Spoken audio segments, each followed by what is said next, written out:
சீமான் அவர்கள் வந்து தனித்து போட்டியிடுறது அவருக்கு பல ப்ளஸ் பாயிண்ட் அமைஞ்சிருக்கு அப்படின்னு சொல்லியிருந்தீங்க. இப்போ இந்த ஆஃப்டர் போஸ்ட் போலுக்கு அப்புறமா வந்து எந்த அளவுக்கு அது வந்து தேர்தலில் வாக்குச்சாவடிகளை ரிஃப்ளெக்ட் ஆயிருக்கு? 1.1% எடுத்தவர் இப்படி 6.8க்கு வருவார்னு யாராவது எதிர்பார்த்தீங்களா? அடுத்து தனிச்சு நிற்கிறாங்கங்கும் போது மக்கள் 50,000 ஓட்டு போட்டிருக்காங்க. அதுதான் மெரிட்டு.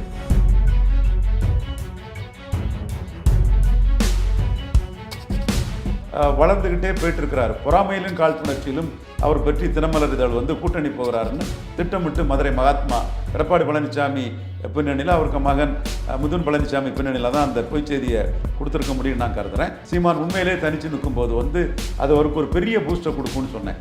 அந்த மாதிரி தான் தனித்து நின்னது வந்து 2024 சீமானுக்கு பெரிய பூஸ்டை கொடுத்துருக்கு.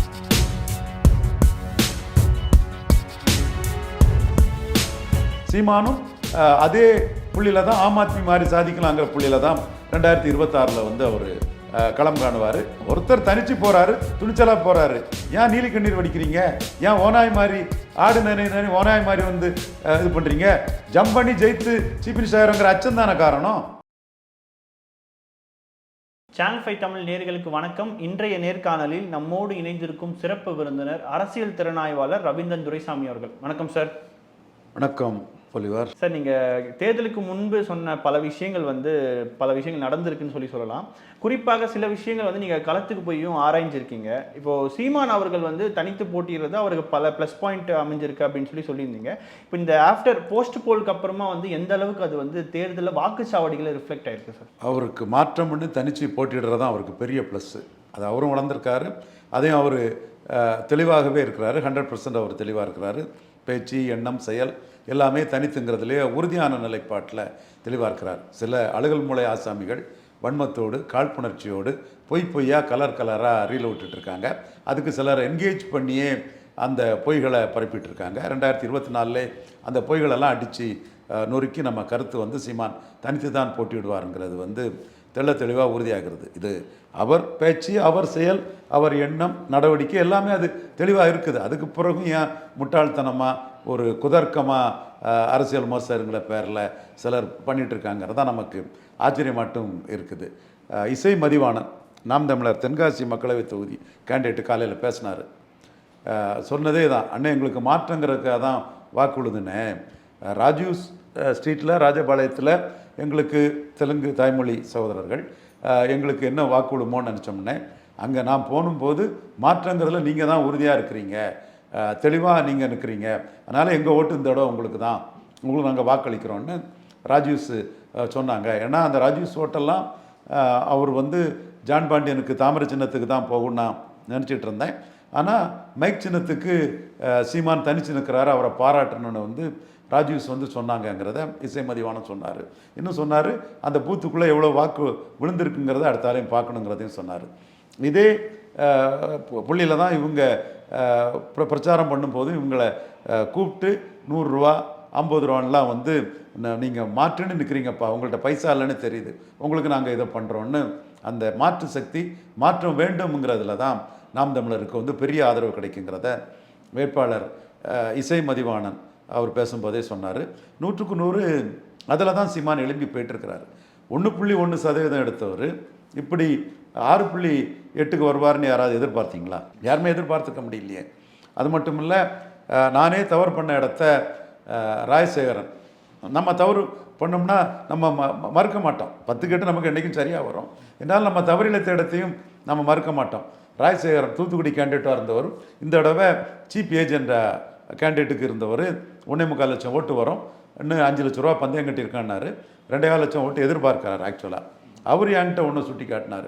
சார் ஞாபகம் இருக்கா, நீங்கள் கழிஞ்ச தடவை வரும்போது 15,000 ஓட்டு தான் வரும்னு சொன்னீங்க, நாங்கள் 50,000 ஓட்டுக்கிட்ட எடுத்தோன்னு அவர் சொன்னார். இப்போ புரியுதா எங்களோட பலம் என்னங்கிறத கேட்டார். ஸோ 1.1 எடுத்தவங்க அடுத்து தனிச்சு நிற்கிறாங்கங்கும் போது மக்கள் 50,000 ஓட்டு போட்டிருக்காங்க. அதுதான் மெரிட்டு. ஸோ இந்த மெரிட்டில் ஒருத்தர் தெளிவாக வளர்ந்துக்கிட்டே போயிட்டுருக்கிறார். பொறாமையிலும் காழ்ப்புணர்ச்சியிலும் அவர் பற்றி தினமலர் இதழ் வந்து கூட்டணி போகிறாருன்னு திட்டமிட்டு மதுரை மகாத்மா எடப்பாடி பழனிசாமி பின்னணியில் அவருக்கு மகன் முதுன் பழனிசாமி பின்னணியில் தான் அந்த பொய்ச் செய்தியை கொடுத்துருக்க முடியும்னு நான் கருதுகிறேன். பொய் செய்தியை தினமலரில் போட்டாங்க. அதை தொலைக்காட்சிகளும் எடுத்து இது பண்ணாங்க. நான் சொன்னேன், கத்திரிக்காய் முத்தினா சந்தைக்கு வந்து போகும். இப்படி பரிதாபமாக கூட்டணிக்கு ஆள் பிடிக்கக்கூடியவங்க 24 மக்களவைத் தேர்தல் வரும்போது சீமான் இவங்களை தட்டி தூக்கிட்டு மேலே போயிடுவோன்னு நம்பிக்கையில் தனிச்சு போகிறாருங்கிறது வெளிப்படும். அதனால் இந்த பொய் செய்திகள்லாம் வந்து கதிரவனை கண்ட பனித்துளி போல் சீமான் உண்மையிலே தனித்து நிற்கும்போது வந்து அது அவருக்கு ஒரு பெரிய பூஸ்டர் கொடுக்கும்னு சொன்னேன். அந்த மாதிரி தான் தனித்து நின்னது வந்து 2024 சீமானுக்கு பெரிய பூஸ்டர் கொடுத்துருக்குன்னு வரக்கூடிய செய்திகள் பல திசையிலேயே, ஏன் புதுச்சேரியிலேருந்து வரக்கூடிய செய்திகள் கூட அதைத்தான் கொடுக்குது. அந்த வகையில் சீமான் தனித்து போட்டிங்கிறதுக்கு இந்த முறையும் பெருத்த ஆதரவு பெறுறாரு. அடுத்த கட்டம் சீமானுக்கு இருக்கக்கூடிய ஆதரவு வளையங்கிறது வந்து மிகப்பெரிய அளவில் இருக்கும். அதாவது ஆம் ஆத்மி கட்சி வந்து 7.4% வாக்குகள் 2019 மக்களவையில் எடுத்தவங்க தொடர்ந்து தனிச்சு போட்டிடுறதுனால அங்கே வந்து காங்கிரஸ் வரும் அல்லது அகாலிடல் வரும், மாறி மாறி தான் அங்கே ஆட்சிக்கு வருவாங்க. அப்படி மாறி மாறி 69லேருந்தே வந்துட்டு இருந்தவங்க, 69லேருந்துல அதுக்கு முன்னாடி இருந்தே வந்துட்டு இருந்தவங்க, இந்த திமுகனா திமுக 77க்கு முன்னாடியே அங்கே அகாலிடலும் காங்கிரஸும் மாறி மாறி காலங்காலமாக வந்துட்டு இருக்காங்க. அங்கே வந்து ஆம் ஆத்மி தொடர்ந்து தனிச்சு போட்டிட்டதுனால அகாலிடலையும் காங்கிரஸையும் முறியடித்து ஆட்சி கட்டலில் 2022 ஏறிட்டாங்க. இதை நானே சொல்லியிருக்கிறேன். நேர்மையானவங்க நடுநிலையானவங்க நான் சொன்னதை எடுத்து பாருங்கள். உள்ளாட்சி தேர்தலில் 3% வாக்கு தான் ஆம் ஆத்மி பஞ்சாபில் எடுத்திருந்தது. சட்டமன்ற தேர்தலில் 30% வாக்கு வரும், ஆட்சியை பிடிக்கக்கூடிய அளவுக்கு போகும் நான் பதிவு பண்ணியிருக்கிறேன். அது 42% வாக்கு எடுத்து ஆட்சியை பிடிச்சாங்க. ஏன்னா அப்படி சீன மூங்கில்னு சீமான் சொல்கிற மாதிரி ஆதரவு வரும்போது தொடர்ந்து தனிச்சு நிற்கிறாரு. நம்பகத்தன்மையோடு இருக்கான்னு சொல்லும்போது எல்லா மக்களும் இவர் நம்பகத்தன்மையானவர், பணத்துக்கு விலை போகல 500 கோடி 1000 கோடின்னு, ஸோ மக்களுக்காக ஒரு லட்சியத்தோடு நிற்கிறாருன்னு மக்களோட ஆதரவு வந்து பெரிய அளவில் ஆம் ஆத்மிக்கு வந்து பஞ்சாபில் கிடச்சிருக்குது. சீமானும் அதே புள்ளியில் தான் ஆம் ஆத்மி மாதிரி சாதிக்கலாங்கிற புள்ளியில் தான் 2026 வந்து அவர் களம் காணுவார். அது மட்டும் இல்லை, அசாம் கன பரிஷத்து பாணியிலையும் வந்து சீமான் இன்னொரு ஸ்ட்ராட்டஜியும் எடுக்கிறாரு. 150 கேண்டிடேட்டு ஆண்களும் பெண்களும் 25 to 30 வயதுக்கு உட்பட்டவர்னு எடுக்கிறாங்கன்னா அசாம் கன பரிஷத் மாணவர்கள் போராட்டத்தில் ஆட்சியை பிடிச்ச மாதிரி இவரும் வந்து 25 to 30 வயசு இளம் வேட்பாளர்களை நிறுத்தும் போது 75 ஆண்கள் 75 பெண்கள் மீதி 84 பேர் மற்ற கேட்டகரியில் நிறுத்தும் போது அது ஒரு பெரிய வரவேற்ப மாற்றம். இதுதான் மாற்றம். பழைய 70 வயசான ஆட்களையே கட்சிகள் கேண்டிடேட்டாக நிறுத்தும் போது 25 to 30 வயசு இளைஞர்கள் நிறுத்தினா அது ஒரு பெரிய மாற்றத்தை எல்லார் தரப்புலையும் கொடுத்துரும்னு சீமான் வந்து 2026 அசாம் கன பரிஷத் மாதிரி ஆட்சியை பிடிக்கிறதுக்கான ஒரு ஸ்ட்ராட்டஜியும் சீமான் வகுக்கிறாரு. இதையும் தாண்டி எனக்கு பிடித்தமான ஒரு ஸ்ட்ராட்டஜி, நான் பாராட்டக்கூடிய ஒரு வீகம், பாசிட்டிவ் சோஷியல் ஜஸ்டிஸில் எங்கள் அண்ணன் ரஜினிகாந்த் மூலமாக 10 யாதவர்கள் 10 முத்தரையர்களை கேண்டிடேட்டாக நிறுத்தி பெரிய சாதனை பண்ணலான்னு 2021 நான் எதிர்பார்த்திருந்த ஒரு வீகம். அண்ணனே ஒத்திருந்தார். சந்தர்ப்ப சூழ்நிலையில் அண்ணன் வர முடியல. பட் பொலிட்டிக்கல் கலண்டரில் யாருக்கும் கடைசி பக்கம் கிடையாது.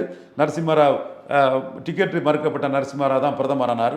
அதனால் மீண்டும் அண்ணன் ரஜினிகாந்தும் களத்துக்குள்ள 2026 ஒரு காமன் கேண்டிடேட்டாக சிஎம் கேண்டிடேட்டாக வர்றதுக்கு வாய்ப்பு இருக்குது.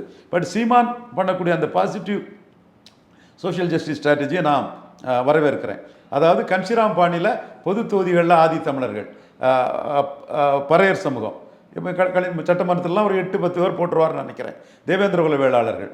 அது மட்டும் இல்லை, அதில் அருந்ததியர்கள் சமூக மக்களையும் அதை இதாக பார்க்காம பொது தொகுதியில் சீமான் போட்டால் நான் இன்னும் பாராட்டுவேன். என்னை பொறுத்தளவில் அருந்ததியர்கள் மக்களையும் பொது தொகுதியில் சீமான் போட்டார்னா நான் சீமானோட இதை பாராட்டுவேன். ஏன்னா அருந்ததியர் விஷயத்தில் என்னோட கருத்து மாறுபட்டிருக்குது.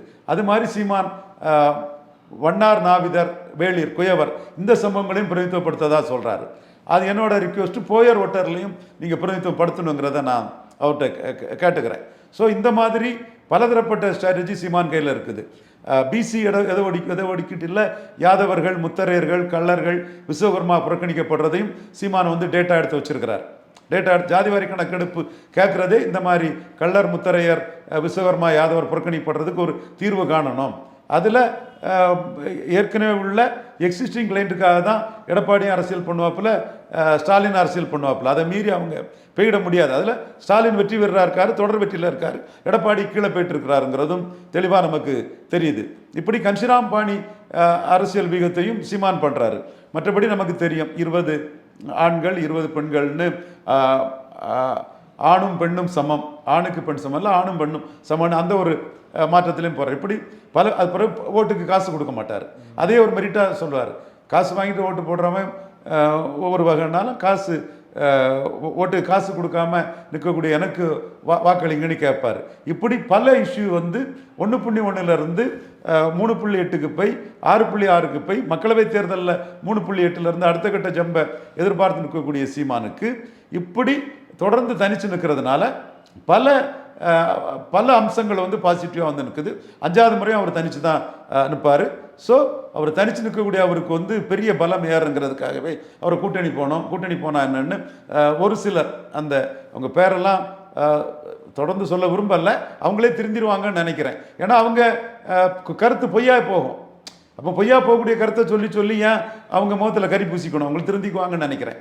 அதெல்லாம் மீறி அவர் வளர்ந்துட்டு இருக்கும்போது வந்து 5வது முறை தனித்துங்கிறதுக்குள்ள ஆதரவுகளையும் பல கோணத்தில் பல விதமாக வந்து அவருக்கு சேரும். 2026 சீமான் கூட தனித்து போட்டிக்கு வந்து பெரிய ஆதரவு கிடைக்கும். அவர் சொல்கிற மாதிரி சீன மூங்கில் மாதிரி நாங்கள் வளரோம்னு சொல்கிற மாதிரி ஒரு பெரிய வளர்ச்சியை அவர் பார்க்கறதுக்கான சாத்தியக்கூறுகள் வாய்ப்புகள் இருக்குதுன்னு நான் பார்க்குறேன். சார், அவங்க கூட்டணி சம்பந்தமான விஷயங்கள் என்ன பேசுகிறாங்கன்னா, இவங்க தனித்தே போட்டிட்டு இருந்தால் வந்து வாக்குகள் தான் பிரிப்பாங்க, இல்லைனா வந்து ஒரு 50 லட்சம் ஆகும் 80 லட்சம் ஆகும், ஆனால் சீட்டு கன்வெர்ட் ஆகாதுன்ற ஒரு பாயிண்ட் வைக்கிறாங்க. கூட்டணி போய்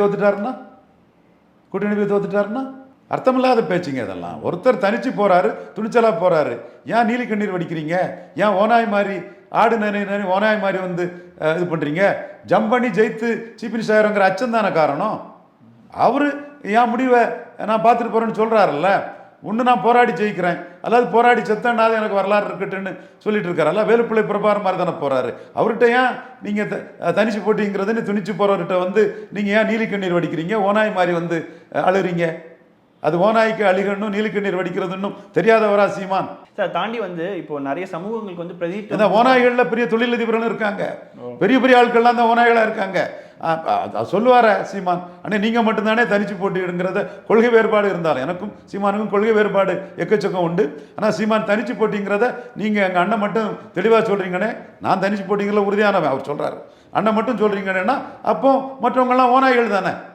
சீமான் ஜெயித்துருவாருன்னு அச்சப்பட்டுட்டு தாங்களோட இம்பார்ட்டன்ஸ் பேர் பண்ணி புழுங்கக்கூடிய ஓநாய்கள் தானே மற்றவங்கள்லாம். சார், தாண்டி வந்து பல சமூகங்களுக்கு அவர் பிரதித்துவம் கொடுத்துருக்காரு அப்படின்னு சொல்லியிருந்தீங்க சார். அதை தாண்டி வந்து சில சமூகங்களுக்கு விடுபட்டு போயிருக்கு, அதை நான் வந்து சட்டமன்றத்தில் பார்த்துக்கிறேன் அப்படின்னு சொல்லியிருந்தார். அது வந்து இந்த நாடாளுமன்ற தேர்தலில் ஏதாவது பிரதிபலிக்க வாய்ப்பு இருக்கா? நிச்சயமாக அவருக்கு வந்து 100% கம்யூனிட்டி மத்தியில் ஒரு ஆதரவு வளையம் இருக்குது. அவங்க ஒரு கோணத்தில் நின்று சீமானை தூக்கி விடுறது மூலமாக தான் தாங்கள் அரசியல் அரங்கத்தில் அதிகாரம் பெற முடியும்னு அவங்க உறுதியாக நம்புகிறாங்க. அந்த பிரிவு மக்கள் மத்தியில் அவருக்கு ஆதரவு இருக்க தான் செய்யுது. அரசியலில் சமூக நீதி சூறையாடக்கூடிய கூட்டம் என்னையும் திட்டிட்டு தான் இருப்பாப்புல, சீமானையும் திட்டிட்டு தான் இருப்பாப்புல. அந்த கூட்டத்தெல்லாம் அடித்து ஒதுக்கி தானே ஒருத்தர் மேலே எழும்பி வர முடியும். சீமான் அந்த பாதையில் அரசியல் அதிகாரம் இல்லாத சமூகங்களுக்காக சீமான் இருக்கிறத நான் மனப்பூர்வமாக பாராட்டுறேன். சார், தாண்டி வந்து இந்த கட்சியோடைய கேடர்ஸுடைய வேலை தான் வந்து ஒரு களத்தில் வந்து பிரதிபலிக்கும். அந்த நாம் தமிழர் கட்சியினுடைய கேடர்ஸுடைய அந்த களப்பணி வந்து எப்படி சார் இருந்து நீங்கள் பார்த்த வரைக்கும்? அது ஸ்பான்டேனியஸாக நடக்குது. அவங்க வந்து சீமானுக்காக இல்லை, வேலுப்பிள்ளை பிரபாகரன் இமேஜில் தமிழர்னு அந்த கருத்தியெல்லாம் நடக்குது. சீமான் மேலும் பற்றுதலோட தான் இருக்கார். சீமான் தான் அதுக்கு அடையாளம்னாலும் கூட வேலுப்பிள்ளை பிரபாகரன் தமிழருங்கிற அந்த கருத்தியல்ல இயல்பாட்டே அது நடக்குது. சார், தாண்டி வந்து இன்னொரு விஷயம் என்ன சார், இப்போ சின்னம் பிரச்சனை வந்து ஓட்டிங்கில் வந்து பல இடத்துல பார்க்கப்படுது சார். நிறைய பேர் வந்து தெரியாமல் விவசாய சின்னத்துக்கெல்லாமே வாக்களிச்சாங்க. இதுவுமே இந்த தேர்தலில் ஒரு பெரிய பிரச்சனையாக இருக்கும்ல. இந்த விவசாய சின்னத்துக்கு எவ்வளோ ஓட்டு கிடைக்குதோ அதுவும் சீமானுக்கு விழுந்த ஓட்டுன்னு கூட்டிக்கலாம். எலெக்ஷன் முடிஞ்ச முறை அதையும் கூட்டி சீமான் எடுத்த வாக்குகள் இவ்வளவுன்னா எக்ஸ்னா எக்ஸ் ப்ளஸ் விவசாய சின்னத்துக்கு விழுந்த வாக்கையும் சீமான் இதுலேயும் கேட்டுக்கிட்டு சீமானுக்கு ஆதரடிக்க 4வது முறை தனிச்சு நிற்கும்போது இவ்வளோ இருக்காங்கன்னா 5வது முறை தனிச்சு நிற்கும்போது வந்து பல மடங்கு பெருகி இருக்கும்னு அதை சீமான் நாம் தமிழர் தரப்பு அதை தங்களுக்கு பாசிட்டிவாக எடுத்துக்கலாம். நிச்சயமாக சார், தொடர்ந்து பேசுவோம். சேனல் 5 தமிழ் நேயர்களுக்காக பல்வேறு கேள்விகளுக்கு மிக பொறுமையாக பதில் தந்தமைக்கு நன்றி சார். நன்றி.